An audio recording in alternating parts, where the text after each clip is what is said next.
Hello guys. देखिए, विलयन की सांद्रता को व्यक्त करने के लिए हम कुछ टर्म्स पढ़ रहे थे। विलयन की सांद्रता को कैसे व्यक्त करते हैं, तो विलयन की सांद्रता को व्यक्त करने के लिए हमने द्रव्यमान प्रतिशत, आयतन प्रतिशत, नॉर्मलता, मोलरता, मोललता, फॉर्मलता, ये कुछ टर्म्स पढ़ लिए थे। अब इसके बाद जो नेक्स्ट टर्म है मोल प्रभाज्य। और जिन्होंने अभी तक नॉर्मलता, मोललता, फॉर्मलता को नहीं पढ़ा है, इससे पहले कुछ वीडियो डले हुए अपलोड किए हैं, उनको देख लीजिए और उसके बाद मोल प्रभाज्य पे आइए। तो देखिए, मोल प्रभाज्य के लिए आपको सबसे पहले याद रखना है मोल प्रभाज्य क्या होता है। मैं यहाँ पे एक सॉल्यूशन ले रहा हूं, जैसे मैंने एक सॉल्यूशन यहाँ पे बनाया है। इसमें मैंने दो कंपोनेंट्स लिए हैं, सॉल्वेंट एंड सॉल्वेंट। मैंने पहले भी बताया था इस चैप्टर के अंदर कैपिटल ए से सॉल्वेंट को रिप्रेजेंट करते हैं, विलायक को रिप्रेजेंट करते हैं, और बी से सॉलिड विलय को रिप्रेजेंट करते हैं। ये यहाँ पर विलायक है और ये है विलय, विलायक और विलय। देखिए, यहां पर अपन ये मानना पड़ेगा, जैसे मान लिया आपने एक विलायक लिया हुआ है, एक विलय लिया हुआ है। इसमें विलयन आपने बनाते समय इसमें विलायक के मोलों की संख्या को हमने Na मान ली। मान ली इसमें आपने Na विलायक के मोल इसमें घोले हुए हैं। दूसरा, ऐसी विलय के मोलों की संख्या को हम Nb मान ली। तो ये आपने Na मोल विलायक के लिए, Nb मोल विलय के लिए, दोनों को मिलाकर के आपने विलयन बना लिया है। तो विलयन के कुल मोलों की संख्या कितनी हो जाएगी? Na plus Nb। ये विलयन के मोल, विलयन के कुल मोल। यदि आपसे विलयन के कुल मोल पूछे जाते हैं तो Na प्लस Nb बताओगे। यदि आपने दो घटकों को मिला करके विलयन बनाया, ये कि द्विअंगी विलयन है, दो ही घटक लिए ए और बी, विलायक और विलय आपने लिए। विलायक के मोलों की संख्या यहाँ पर Na है, विलय के मोलों की संख्या Nb है, दोनों को मिला दिया, मिला करके विलयन बनाया, तो विलयन के कुल मोलों की संख्या कितनी हो जाएगी? Na plus Nb। तो यहाँ पर जब अपन मान लो इसमें से विलयन में से किसी भी घटक का मोल प्रभाज्य निकालते हैं, किसी भी घटक का, विलय का मोल प्रभाज्य भी निकाल सकते हैं, विलायक का मोल प्रभाज्य भी निकाल सकते हैं। तो जिस घटक का आप मोल प्रभाज्य निकालते हो उसके मोलों की संख्या अपॉन विलयन के कुल मोलों की संख्या, दोनों का जो अनुपात निकल के आता है, किसी एक घटक के मोलों की संख्या, या तो विलय के मोलों की संख्या लोगे या विलायक के मोलों की संख्या। जिस घटक का मोल प्रभाज्य निकालोगे उस घटक के मोलों की संख्या को ऊपर रखेंगे और उसमें डिवाइड कर देंगे, किससे? विलयन के कुल मोलों की संख्या से। तो परिभाषा क्या बनेगी इसकी? विलयन में उपस्थित किसी एक घटक के मोलों की संख्या, दोनों में से कोई सा एक घटक लेंगे, जिसका मोल प्रभाज्य निकालेंगे उसी के मोलों की संख्या को ऊपर रखेंगे। तो विलयन में उपस्थित किसी एक घटक के मोलों की संख्या तथा विलयन के कुल मोलों की संख्या का अनुपात मोल प्रभाज्य या मोल अंश कहलाता है। देखिए इसकी परिभाषा, मोल प्रभाज्य किसी विलयन में एक घटक है, एक घटक का मतलब है या तो विलय के लेंगे या विलायक के लेंगे, या तो कह सकते हो विलय के मोलों की संख्या या कह सकते हो विलायक के मोलों, किसी एक घटक के मोलों की संख्या तथा विलयन में उपस्थित सभी घटकों, विलय और विलायक दोनों ले लिए, सभी घटकों के कुल मोलों की संख्या का अनुपात मोल प्रभाज्य या मोल अंश कहलाता है। विलयन में उपस्थित, आप डायरेक्ट ऐसे बोल सकते हो, विलयन में उपस्थित किसी एक घटक के मोलों की संख्या तथा विलयन में उपस्थित सभी घटकों के मोलों की संख्या का अनुपात मोल प्रभाज्य या मोल अंश कहलाता है। इसे जीटा से प्रदर्शित करते हैं। ये x है बट इसको जीटा जैसे सिंबल, थोड़ा x जैसे सिंबल होता है बट इसको कहीं अपन जीटा से प्रदर्शित करते हैं, इसको जीटा से प्रदर्शित करते हैं, जीटा बताया आपको, जीटा से प्रदर्शित करते हैं इसको। अब देखिए इसके लिए फॉर्मूला क्या बनेगा? मोल प्रभाज्य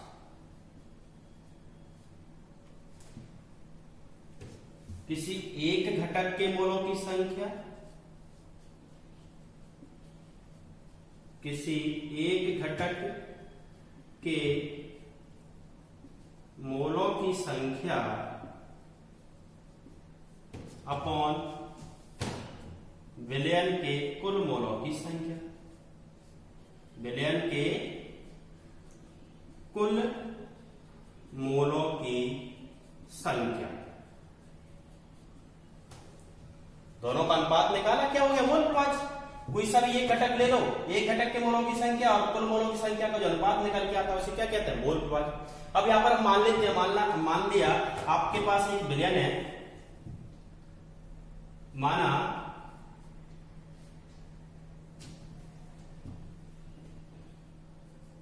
किसी विलयन के दो घटक ए और बी हैं जिनके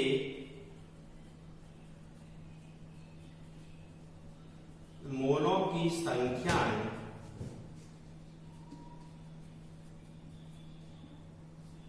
क्रमशः Na और Nb है। आपने विलयन के अंदर दो घटक लिए ए और बी, जिसमें विलायक के मोलों की या घटक ए के मोलों की संख्या को Na ले लिया है और घटक बी के मोलों की संख्या को Nb लिया है। तो अपन क्या करेंगे? घटक ए का मोल प्रभाज्य निकालेंगे। अतः घटक ए, यहां पर ज्यादातर अपन घटक ए को विलायक लेते हैं, अतः घटक ए का मोल प्रभाज्य, मोल प्रभाज्य घटक ए के मोल प्रभाज्य को जीटा ए से दर्शाओगे। जीटा ए लिख रहा हूं, इसका मतलब क्या है? घटक ए का मोल प्रभाज्य। तो इसमें क्या लिखेंगे? घटक ए के मोलों की संख्या। ध्यान रखना, किसी एक घटक के मोलों की संख्या, मैंने बताया जिस घटक का मोल प्रभाज्य निकालोगे उसके मोलों की संख्या को ऊपर लेना है और विलयन के कुल मोलों की संख्या उसमें क्या कर देंगे? भाग। किसी एक घटक के मोलों की संख्या तक विलयन के कुल घटक के मोलों की संख्या का जो अनुपात आता है उसे क्या कहते हैं? मोल प्रभाज्य। तो आपने ये निकाला है घटक एक का मोल प्रभाज्य। इसी प्रकार तथा घटक बी का मोल प्रभाज्य। घटक बी का मोल प्रभाज्य निकालोगे तो उसे क्या कहोगे? अब जीटा बी, और ये हो जाएगा क्या? Nb upon Na plus Nb। तो इस तरह से आपको याद रखना है, जिस घटक का मोल प्रभाज्य निकालते हैं उसके मोलों की संख्या को ऊपर रखेंगे और कुल मोलों की संख्या का क्या कर देते हैं? भाग कर देते हैं। दोनों का अनुपात जो निकल के आता है वो क्या जाता है? मोल प्रभाज्य। ये हमने द्विअंगी विलयन के लिए निकाला है। कोई त्रिअंगी विलयन होता तो जिस घटक का निकाल तो उसके देते हो, तीनों के विलयनों का भाग दे देते। तो याद रखना, जितने घटक, कुल जितने घटक होते हैं उन सभी घटकों का हमें क्या करना पड़ता है? भाग देना पड़ता है। तो याद रखो, माना हमने कोई एक विलयन लिया था, दो घटकों से मिलकर बनाता ए और बी, जिनके मोलों की संख्या Na और Nb है। तो इसमें घटक ए का मोल प्रभाज्य निकाला तो क्या आ गया? Na upon Na plus Nb। ऐसे घटक बी का मोल प्रभाज्य निकाला तो Nb upon Na plus Nb। इसको अपन जनरली विलायक का मोल प्रभाज्य कहेंगे, इसको बी का। ध्यान रखना, पूरे चैप्टर के अंदर मैंने बताया था ए से अपन विलायक को दर्शाते हैं और बी से विलय को दर्शाते हैं।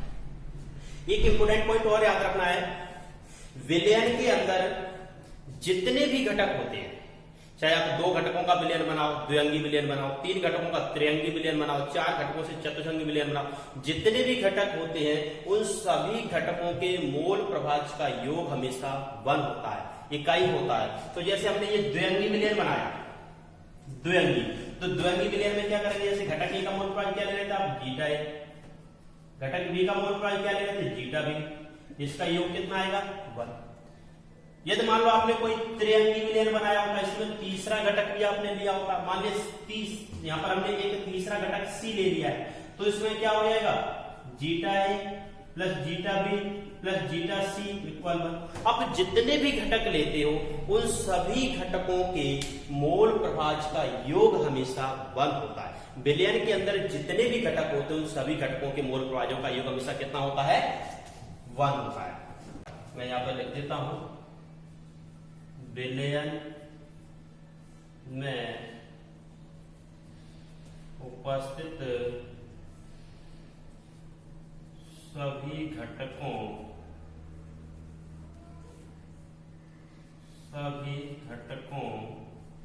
के मोल प्रभाज्यों का योग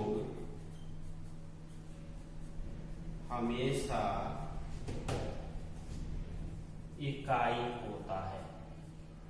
इकाई का मतलब एक होता है, अर्थात अतः ये लिख सकते हो zeta A plus zeta B equal 1। द्विअंगी विलयन, त्रिअंगी विलयन होता तो तीसरा घटक लेते उसको भी जोड़ देते, तब भी इसकी वैल्यू इक्वल 1 लिखते। चतुस्संगी विलयन होता चारों घटकों को जोड़ करके उसका सम कितना लिखते 1। तो सभी जितने भी घटक होंगे उन सभी घटकों के मोल प्रभाजों का योग हमेशा कितना हो जाएगा 1 हो जाएगा। न्यूमेरिकल, इसका पहला न्यूमेरिकल क्या है, 5.85 ग्राम NaCl को 90 ग्राम जल में बोला गया है। NaCl का मोल प्रभाज क्या, आपने एक सॉल्यूशन बनाया, विलयन बनाया है, मान लीजिए आपने एक विलयन बनाया था, ये विलयन है, और इस विलयन में आपके पास 90 ग्राम विलायक, 90 ग्राम क्या है जल, ये 90 ग्राम जल है, और जल के अंदर आपने जो दूसरा पदार्थ बोला है वो क्या है NaCl। तो आपने यहाँ पर बी पदार्थ जो बोला है वो कितना है 5.85 ग्राम है, ये क्या है NaCl। इन दोनों को मिलाकर के आपने क्या बना लिया विलयन, विलयन बना। तो यहाँ पर आपको याद रखना है, देखिए ये जल अधिक मात्रा में है विलायक होगा, ये कम मात्रा में है विलय होगा। तो यहाँ पर विलायक के अंदर विलय को आपने घोला, घोल करके क्या बनाया विलयन बनाया, और इस विलयन में आपसे NaCl का मोल प्रभाज पूछा गया। तो सबसे पहले ध्यान रखना, जब अपन मोल प्रभाज वाला न्यूमेरिकल्स करते हैं तो मोल प्रभाज की परिभाषा में आपने देखा था कि हमें जहाँ जो फॉर्मूला पढ़ रहे हैं तो उसमें मोलों की संख्या की जरूरत पड़ती है, लेकिन यहाँ पर मोलों की संख्या नहीं है, हमें केवल में मोलों की संख्या नहीं दी गई। यहाँ पर हमें दिया गया है भार, NaCl का भार दिया हुआ है, जल का भार दिया गया है। जल कितना है यहाँ पर आपके पास 90 ग्राम, NaCl कितना है आपके पास 5.85 ग्राम। तो यहाँ पर क्या करेंगे, सबसे पहले एक फॉर्मूला आपको याद करना है मोलों की संख्या का। मोलों की संख्या का बराबर फॉर्मूला होता है भार बटे अणु भार। तो उससे क्या करेंगे, यहाँ पर हम सबसे पहले इस भार को मोलों की संख्या में बदलेंगे। तो यहाँ पर एक फॉर्मूला आपको याद रखना है, मोल बराबर होता है भार बटे अणु, भार बटे अणु। बट आप किसके मोल निकाल रहे हो, मान लीजिए मैं यहाँ पे NaCl के मोल निकाल रहा हूँ या जल के मोल निकाल रहा हूँ। देखिए विलयन के अंदर मैं जल के मोलों की संख्या निकाल रहा हूँ। सबसे पहले मैं जल के मोलों की संख्या निकाल रहा हूँ। जल के मोल, जल के मोलों की संख्या, तो जल के मोलों की संख्या यदि आप निकालोगे तो क्या करोगे, जल का भार अपॉन जल का अणु भार। जल का भार कितना दिया है 90 ग्राम, और जल का अणु भार सभी आप जानते हो, जल का सूत्र क्या होता है H2O। इसका अणु भार निकालोगे तो यहाँ पर हाइड्रोजन का परमाणु भार 1 होता है, लेकिन कितने परमाणु इसके 2, प्लस ऑक्सीजन का परमाणु भार 16, दोनों को जोड़ोगे तो 18। ये जल का अणु भार है। तो जल का अणु भार कितना आ गया 18 बराबर 5 मोल आ गया। जल के इस विलयन के अंदर जिसमें आपने 90 ग्राम जल में 5.85 ग्राम NaCl जल को, नमक को NaCl को घोला है, उस विलयन के अंदर आपने जल के मोलों की संख्या निकाली तो क्या आ गई 5। इसी प्रकार हम निकालेंगे NaCl के मोलों की संख्या, NaCl के मोलों की संख्या। तो NaCl के मोलों की संख्या क्या है, NaCl का भार लेंगे, NaCl का भार कितना है 5.85, और NaCl का अणु भार कितना होता है, NaCl का अणु भार आप निकालोगे तो इसमें याद करना NaCl का परमाणु भार, इसमें सोडियम का जो परमाणु भार होता है वो 23 होता है, और क्लोरीन का परमाणु भार होता है 35.5 होता है। इसको ऐड करोगे तो 58.5 टोटल। ये NaCl अणु का भार आ गया, अणु भार NaCl का अणु भार, जल के अणु का भार था 18, तो यहाँ पर कितना लिखेंगे 58.5। जब इसको आप कैंसिल करोगे तो 0.1। मतलब इस विलयन के अंदर NaCl के मोलों की संख्या कितनी निकल के आ गई है 0.1। ऐसे इसके मोलों की संख्या कितनी आई थी 5। अब आपको जिस घटक का मोल प्रभाज निकालना है उसी के लिए फॉर्मूला बना लो। यहाँ पर हमें NaCl का मोल प्रभाज निकालना है, तो लिखोगे NaCl का मोल प्रभाज, NaCl का मोल प्रभाज NaCl का मोल प्रभाज, NaCl की मोल प्रभाज को अपन जीटा NaCl लिख सकते हैं। जिस घटक का मोल प्रभाज निकालते हो उसको जीटा NaCl बोलो, NaCl का मोल प्रभाज। Number of moles of NaCl, NaCl के मोलों की संख्या। जब घटक A के मोलों की संख्या लिख रहे थे तब यहाँ पर A लिख रहे थे, अब NaCl के मोलों की संख्या तो इसको लिखेंगे NaCl, NH2O प्लस NaCl। इसका मतलब है NaCl के मोलों की संख्या अपॉन विलेय के अंदर कितने घटक थे, दोनों घटकों के मोलों की संख्या। तो यहाँ पर NaCl के मोलों की संख्या कितनी है 0.1, जल के मोलों की संख्या 5 और NaCl के मोलों की संख्या 0.1।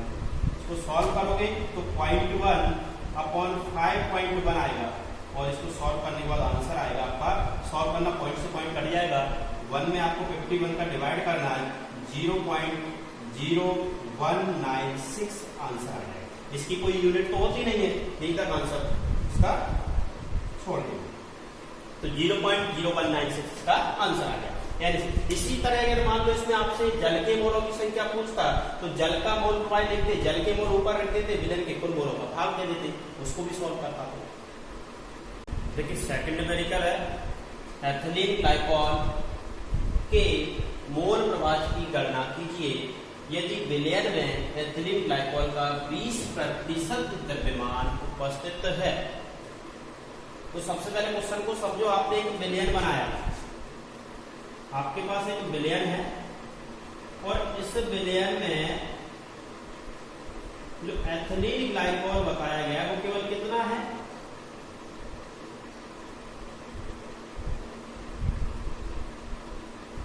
20%। एथिलीन ग्लाइकॉल कितना है 20%। बाकी दूसरा घटक होगा और दूसरा घटक यहाँ पर नहीं दिया तो उसको अपन क्या मानेंगे जल। तो यहाँ पर जो दूसरा घटक है वो क्या है जल, और जल कितना है 80%। जल कितना है 80%। ठीक है, जब भी हम विलयन बनाते हैं तो उसका टोटल 100% विलयन बनता है। तो यहाँ पर ये दोनों 100% हो रहा है, मतलब ये कह सकते हो आपने टोटल 100 ग्राम विलयन बनाया तो 100 ग्राम में से 20 ग्राम आपका एथिलीन ग्लाइकॉल है और 80 ग्राम जल है। 100% विलयन का मतलब क्या है, इसमें 100% विलयन में 20 ग्राम तो आपका हो जाएगा। अगर इसको मास में आप कन्वर्ट करोगे, आपका यहाँ पर ध्यान रखना, मास में यदि कन्वर्ट करोगे तो एथिलीन ग्लाइकॉल का आएगा 20 ग्राम और इसका आ जाएगा 80 ग्राम। 80 ग्राम आपके पास जल है और 20 ग्राम एथिलीन ग्लाइकॉल है, तो टोटल 100 ग्राम हो जाएगा। आपने मान लो 100 ग्राम विलयन बनाया, उसमें से 20% ये है, उसका 20% कितना होगा 20 ग्राम। 80% है तो 100 ग्राम का 80% कितना होगा 80 ग्राम। तो इसमें मैंने फिर से बताया था आपको, ग्राम में दिया हुआ है उसे सबसे पहले मोल में कन्वर्ट कर लिया करो। तो मोलों की संख्या का जो फॉर्मूला था, मोल बराबर होता है भार बटे अणुभार, भार बटे अणुभार। यहाँ पर पहले अपन करते हैं जल के मोल निकाल लेते हैं। तो जल के जो मोल आएंगे वो कितने आ रहे हैं, यहाँ पर देखो जल के मोल बराबर हो जाएंगे कितने, जल का भार कितना है 80, अणुभार कितना होता है जल का भी 18। निकाल के देख लेना। तो यहाँ पर मैंने अभी थोड़ी देर पहले जल का अणुभार बताया भी तो 18 होता है। जब आप इसको निकालोगे तो इसकी जो वैल्यू आएगी कितनी आएगी 4.444 आएगी। तो ये जल के मोलों की संख्या है। इसी तरह आप निकालोगे एथिलीन ग्लाइकॉल के मोल, एथिलीन ग्लाइकॉल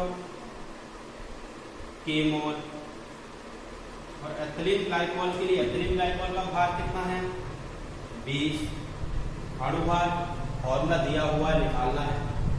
कैसे निकालेंगे, एथिलीन ग्लाइकॉल का फॉर्मूला क्या है C2H6O2, कार्बन का परमाणु भार 12 × 2, हाइड्रोजन का 1 × 6, ऑक्सीजन का 16 × 2।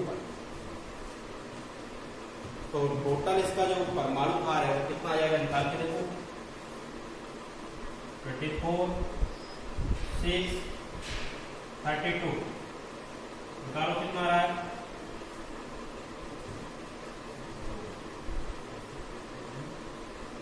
62, कितना आ जाएगा 62। तो यहाँ पर क्या कर देंगे 62 कर देंगे और इसको सॉल्व करोगे तो क्या आ जाएगा 0.322। तो यहाँ पर आपने जल के मोलों की संख्या भी निकाली और एथिलीन ग्लाइकॉल के मोलों की संख्या निकाली, दोनों के मोलों की संख्या निकाल ली है। किसका मोल प्रभाव निकालना है? एथिलीन ग्लाइकॉल का। तो लिखेंगे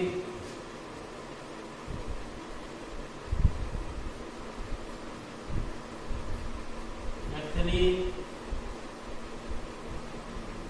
ग्लाइकॉल का मोल प्रभाव, एथिलीन ग्लाइकॉल का मोल प्रभाव कैसे निकालोगे? एथिलीन ग्लाइकॉल के मोलों की संख्या ऊपर रखोगे और विलेन की कुल मोलों की संख्या का भाग कर दोगे। फॉर्मूला बना लो, एथिलीन ग्लाइकॉल की मोलों की संख्या अपॉन जल के मोलों की संख्या प्लस एथिलीन ग्लाइकॉल के मोलों की संख्या। जल के मोलों, एथिलीन ग्लाइकॉल के मोलों की संख्या कितनी है? 0.322। जल के मोलों की संख्या कितनी है? 4.44 और प्लस एथिलीन ग्लाइकॉल के मोलों की संख्या 0.322। इसका कुल आप आंसर निकालोगे तो आंसर कितना आएगा? 0.067 आंसर। तो इस तरह से आपको याद रखना है। देखिए न्यूमेरिकल्स में यदि आपको मोलों की संख्या न दी हो तो आप मोलों की संख्या में पहले उनको बदलोगे, मोलों की संख्या में बदलने के बाद डायरेक्ट मोल प्रभाज वाला फॉर्मूला लगाओगे और आंसर निकालोगे। जैसे यहाँ पर भार परसेंटेज दिया था, भार परसेंटेज को पहले आपने भार में बदला, उसका मोलों की संख्या निकाली और मोल प्रभाज का फॉर्मूला लगा करके आपने मोल प्रभाज का आंसर निकाल लिया। ऐसे यदि मान लो जल का मोल प्रभाज निकाल रहे होते तो जल के मोलों की संख्या ऊपर कर देते और विलेन के कुल मोलों की संख्या का भाग देते, जल का मोल प्रभाज। देखिए पीपीएम का मतलब क्या होता है? पीपीएम किसे कहते हैं? तो पीपीएम की सबसे पहले तो फुल फॉर्म याद करो आप, पार्ट्स प्रति मिलियन। इस नाम में इसकी परिभाषा छुपी हुई है, पार्ट्स प्रति मिलियन। 1 मिलियन बिलियन है आपके पास और 1 मिलियन बिलियन में कितने भाग विलेय के उपस्थित हैं? 1 मिलियन बिलियन में उपस्थित विलेय के भागों की संख्या क्या कहलाती है? पार्ट्स प्रति मिलियन। तो पार्ट्स प्रति मिलियन का मतलब है 1 मिलियन ग्राम आपने टोटल बिलियन बनाया। 1 मिलियन बराबर आपको सबसे पहले तो याद रखना है, 1 मिलियन इक्वल होता है 10 लाख। 10 लाख और 10 लाख को 10 की घात 6 मिलियन, 10 की घात 6। तो ये याद रखना, आपके पास 1 मिलियन ग्राम बिलियन है या 10 लाख ग्राम बिलियन है, उसमें विलेय कितना उपस्थित है? तो 1 मिलियन बिलियन में उपस्थित विलेय की मात्रा क्या कहलाएगी? पीपीएम में सांद्रता। परिभाषा याद करो, 1 मिलियन ग्राम बिलियन में उपस्थित विलेय की मात्रा पार्ट्स प्रति मिलियन में सांद्रता कहलाती है। इसका फॉर्मूला बनता है ppm इक्वल विलेय की मात्रा अपॉन विलयन की मात्रा 10 की घात 6। कितने बिलियन में देख रहे थे? 1 मिलियन। विलेय की मात्रा अपॉन विलयन की मात्रा इंटू 10 की घात 6।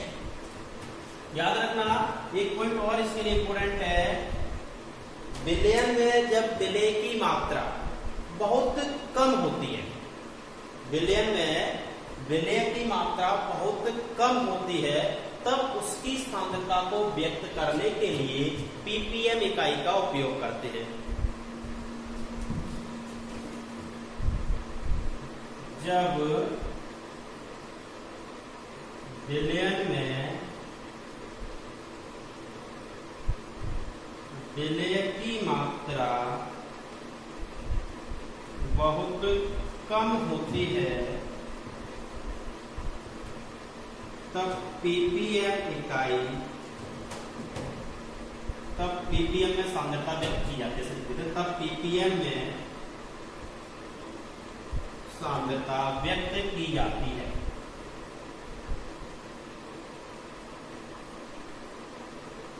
जैसे बात करें अपन जल की कठोरता मापते हैं, तो जल की कठोरता मापने के लिए पीपीएम इकाई का उपयोग करते हैं। वायुमंडल में प्रदूषण की मात्रा को मापने के लिए पीपीएम इकाई का उपयोग करते हैं। वायुमंडल में पीपीएम, आपने देखा होगा जो टूथपेस्ट आप घर में यूज करते हो उसमें फ्लोराइड की मात्रा लिखी रहती है, बहुत कम होती है। टूथपेस्ट में फ्लोराइड की मात्रा बहुत कम होती है। आप देखना टूथपेस्ट के ऊपर लिखा होगा फ्लोराइड की मात्रा पीपीएम में लिखी होती है, क्योंकि उसमें सांद्रता बहुत कम होती है। तो याद रखना, ये कुछ टर्म्स है, इसको याद रखना है। जैसे अपन बात करें जल की कठोरता किसमें मापी जाती है, तो जल की कठोरता मापने के लिए पीपीएम इकाई का उपयोग करते हैं। वायुमंडल में प्रदूषण की मात्रा को मापने के लिए पीपीएम इकाई का उपयोग करते हैं, और टूथपेस्ट में फ्लोराइड की मात्रा को मापने के लिए भी पीपीएम इकाई का उपयोग करते हैं। देखिए पीपीएम सांद्रता ज्ञात करने के लिए पहला क्वेश्चन है, आपके पास 50 किलोग्राम जल है, उसमें 1 ग्राम कैल्शियम कार्बोनेट, 50 किलोग्राम में केवल 1 ग्राम कैल्शियम कार्बोनेट उपस्थित है, तो कैल्शियम कार्बोनेट की पीपीएम में सांद्रता ज्ञात है। देखिए सबसे पहले तो आपको इसको समझना होगा, आपने जो यहाँ पर 50 किलोग्राम जल लिया, इस 50 किलोग्राम जल के अंदर ही 1 ग्राम कैल्शियम कार्बोनेट आता है। मतलब ये टोटल बिलियन का भार हो जाएगा 50 किलोग्राम। किसका भार होगा? बिलियन का भार। 50 किलोग्राम जल है, इस जल के अंदर ही तो 1 ग्राम कैल्शियम कार्बोनेट घुला हुआ है। तो यहाँ पर इसमें आपको याद रखना है, जो कैल्शियम कार्बोनेट कितना है? 1 ग्राम। ये 1 ग्राम इसी के अंदर घुला हुआ है, अलग से नहीं है। 50 किलोग्राम जो आपके पास जल है, इस जल में कितना कैल्शियम कार्बोनेट घुला हुआ है? 1 ग्राम। तो इसको अपन किसकी जगह लिखेंगे? बिलियन की जगह, क्योंकि इसमें 50 किलोग्राम में तो जल भी है और कैल्शियम कार्बोनेट भी। 1 ग्राम कैल्शियम कार्बोनेट है, बाकी जो बचेगा वो जल है। तो 50 किलोग्राम जल में 1 ग्राम कैल्शियम कार्बोनेट घुला हुआ है। तो यहाँ पर कैल्शियम कार्बोनेट की पीपीएम में सांद्रता ज्ञात करनी है आपको। तो यहाँ पर याद रखना, सबसे पहले तो इन दोनों इकाइयों को आपको सेम यूनिट में कन्वर्ट करना पड़ेगा। एक ही इकाई, जैसे यहाँ पर ये किलोग्राम में दिया है और ये ग्राम में, तो इसको हम ग्राम में कन्वर्ट कर लेंगे। यहाँ पर मैं टोटल बिलियन का भार लिखूंगा। बिलियन का भार कितना है? 50 केजी, और 50 केजी को लिखेंगे 50,000 ग्राम। दूसरा विलय का भार कितना है? 1 ग्राम।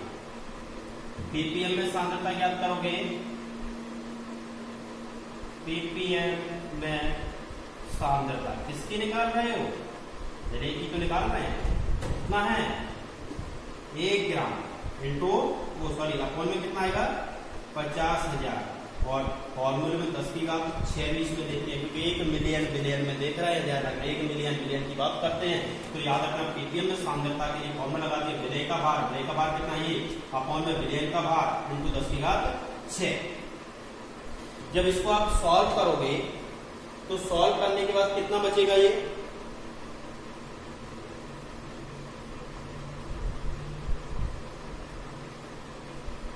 एक काम करते हैं, इसको अपन पूरा खोल के लिख देते हैं। 10 की घात इसमें 6 जीरो लिख देते हैं, और नीचे है 50। 4 जीरो से 4 जीरो को कैंसिल हो जाएगा, कितना बचेगा? 100/5, और 100/5 मीन्स क्या होता है? 20। तो इसकी जो सांद्रता आ गई है 20 ppm। कैल्शियम कार्बोनेट की जो सांद्रता है कितनी है? 20 ppm सांद्रता है। कैल्शियम कार्बोनेट की सांद्रता हो जाएगी 20 ppm। देखिए पीपीएम सांद्रता का सेकंड न्यूमेरिकल, जहां पर आपके पास 1 किलोग्राम समुद्री जल दिया हुआ है, और 1 किलोग्राम समुद्री जल में 1 × 10⁻³ ग्राम ऑक्सीजन उपस्थित है। समुद्री जल में इतनी ऑक्सीजन उपस्थित है। देखिए ये 1 किलोग्राम लिया हुआ है हमने, इसमें ऑक्सीजन की जो मात्रा बहुत कम दी गई है, और यहाँ से आपसे ऑक्सीजन की पीपीएम में सांद्रता ज्ञात करना है। तो इसको ऐसे समझो, आपके पास 1 किलोग्राम जल है, 1 केजी जल है, या 1 केजी को 1000 ग्राम भी कह सकते हो। 1000 ग्राम जल है, उसमें ऑक्सीजन कितने ग्राम है? 1 × 10⁻³ -3 ग्राम ऑक्सीजन है। मतलब इसी 1 किलोग्राम जल के अंदर इतनी ऑक्सीजन घुली हुई है। इसका मतलब ये विलयन का भार होगा, ये विलय का भार होगा। 1 किलोग्राम जल है, उसी के अंदर इतनी ऑक्सीजन घुली हुई है, तो यहां पर लिखूंगा विलयन का भार। विलयन का भार, और विलयन का भार कितना हो जाएगा? 1 किलोग्राम दिया हुआ है, इसको लिख सकते हो आप 1000 ग्राम। विलय का भार, विलय का भार इसमें हो जाएगा कितना? 1 × 10⁻³ ग्राम। क्या लिखोगे? ऑक्सीजन की ppm में सांद्रता, ऑक्सीजन की ppm में सांद्रता निकालोगे तो ऑक्सीजन क्या है? यहाँ पर विलय है। विलय का भार कितना है? लिख देता हूं, विलय का भार अपॉन विलयन का भार इंटू 10⁻⁶। विलय का भार 1 × 10⁻³ विलयन का भार इंटू 10⁻⁶। देखिए इसको आप ऊपर ले जाओगे, 10⁻³ है ये भी, और ये 10⁻³ है, तो ये कितना हो जाएगा? ये ऊपर जाके -6 हो जाएगा, तो ये बचेगा 1 × 10⁻⁻⁶ इंटू 10⁻+6। ये कैंसिल हो जाएगा, तो इसका आंसर आएगा 1 ppm। कितना आंसर आएगा? आंसर आएगा 1 ppm। सांद्रता आ गई इसकी 1 ppm, 1 ppm आंसर आएगा।